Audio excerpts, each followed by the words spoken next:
Okay, what we're going to talk about here is ideas about how to fix the UK judiciary, because it's pretty obvious that things ain't working like they should. Now, first of all, we got to unify our terms. What do we mean by judiciary? We're talking about the branch of government that is traditionally responsible for the implementation and the upholding of the law.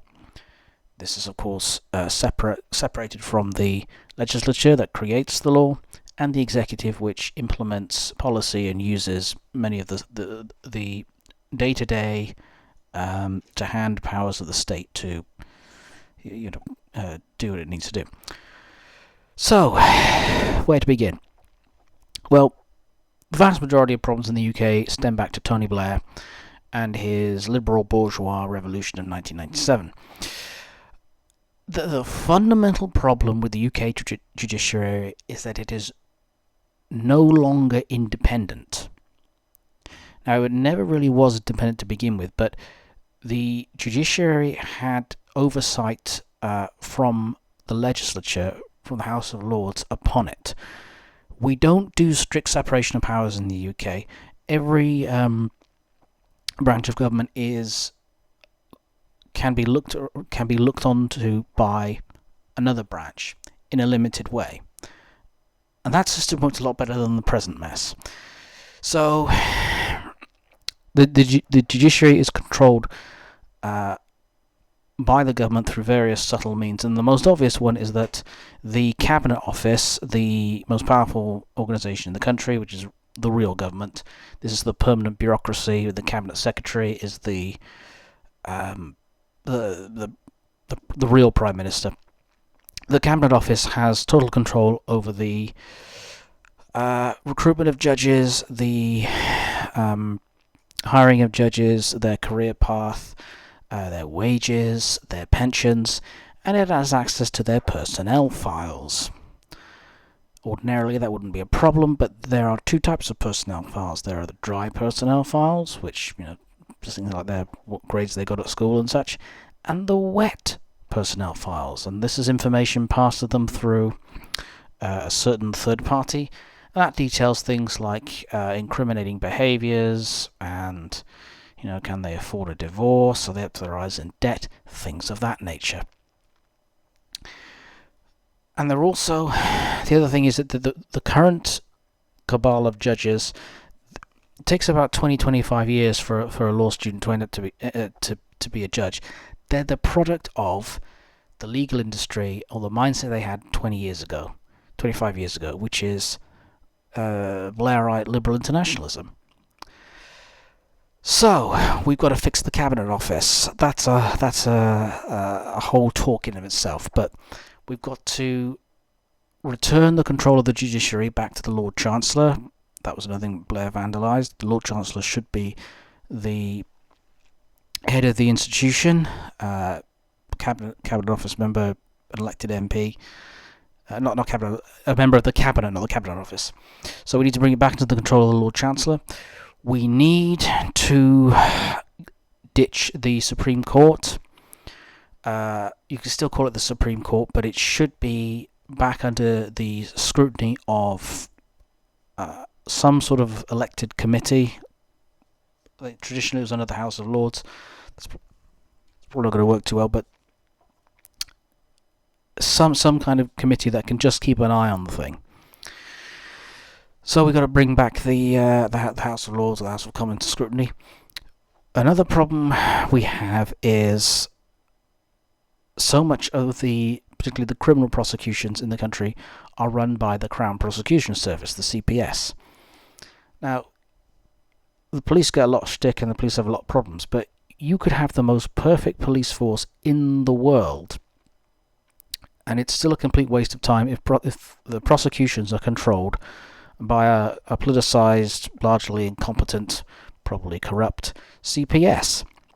So the CPS has got to go. It is a total outgrowth of the Cabinet Office and the permanent executive, and this is the institution that produced Starmer. Need I say more? I remember when I did GCSE law, we were taken into a trip to our local CPS office, and they were 100% woke back in like 2005, wherever that it was. They were stitched up as, all they cared about was hate crime. That's all they talked about. Anyway, we digress. So traditionally, prosecutions were run by the police, who had their own in-house legal team. I think that's a better system than handing it over to bureaucrats. Now, the reason why it was changed is because there was some case, I can't remember what it was, but the argument was, well, it's a conflict of interest. You can't have the police building cases against the people that they have built cases against. So it's a third wheel. And I wouldn't, again, you could have some sort of judicial oversight. You could have a committee that keeps this on track. But I really don't see the problem in police building up their own cases and taking their own criminals to court. So the CPS can go. What else?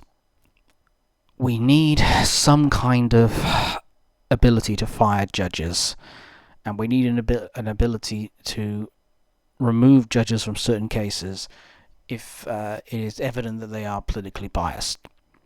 We need some sort of judicial, what do we call it?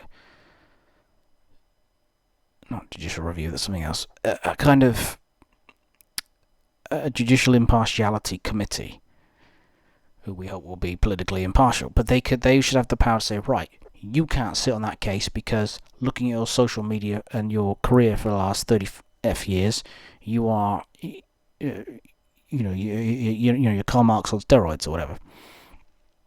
So you can go.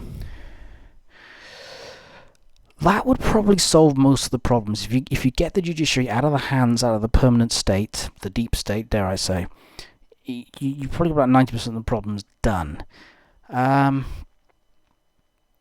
Getting it and bringing the judiciary back under some form of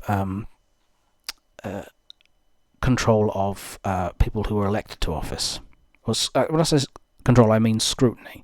They have to have someone over their shoulder. Yeah. Traditionally, it was Parliament. I mean, the only way you could sack a judge was an act of Parliament. But that's by the by. Any more ideas? We need to bring back. I mean, this is secondary to organising the judicial system. This is part 2 of how we actually change the laws of the country.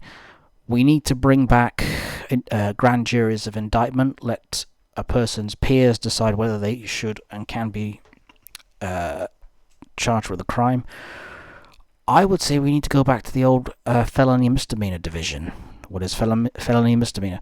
Well, at the moment, crimes are regarded as summary either way or indictable. Summary is what magistrates can process, either way is what magistrates in the Crown Court can process, and indictable is what Crown Court can process. Felony misdemeanor really views a crime in relation to its seriousness, not what court deals with it. So it's a psychological change. Maybe bring back unanimous juries for certain criminal convictions. If we ever get the death penalty back, that's what I would ask for. Now, I wouldn't want to bring the death penalty back today. My goodness, you want to give a crooked, incompetent judiciary the ability to kill people? I wouldn't. So, I'd bring back. I'd think about unanimous juries. Bring back more juries for civil trials, particularly defamation and possibly aspects of negligence. What else? Oh, here's a big one. Reinstate fair trials. What do you mean by reinstate fair trials? Well, the notion of a fair trial was abolished, I think. I can't remember what the act was. But there was a change in the law that said that prosecution could bring evidence of previous convictions against you in a trial as evidence of guilt in a separate conviction. So what does that mean? Well, it's like this. We think you stole a car when you were 30, and because you got caught shoplifting when you were 12, you're a bad guy, therefore you're guilty. It's basically the legalization of prejudicing a jury against you. And it's wrong. I don't care if the guy's been convicted of 10,000 vehicle thefts. He has to be convicted on the evidence to hand, not previous cases. So that needs to be abolished. Secret trials. The family courts are notorious for being secret. They also don't keep records, which is very odd. Do you want to air your dirty laundry in public? That's something to think about. Yes, no, maybe. I mean, that's another nail in the coffin for the CPS, because the government doesn't have a problem with social services bringing cases against you. But they do, they do mind the CPS anyway. So that's the kind of things I think it's cutting the head of the snake off, metaphorically, which is the Cabinet Office. So many of our problems in the UK stem from the Cabinet Office because they're the real government. That's what the Blair coup was about. It was creating the permanent Prime Minister, which is the Cabinet Secretary. And they're usually as crooked as a dog's back leg, and they usually tend to die in very strange circumstances or get very exotic diseases all of a sudden. Make of that what you will. But yeah, so I might do a part 2 because I've got a lot of ideas, but we'll call it a day for that.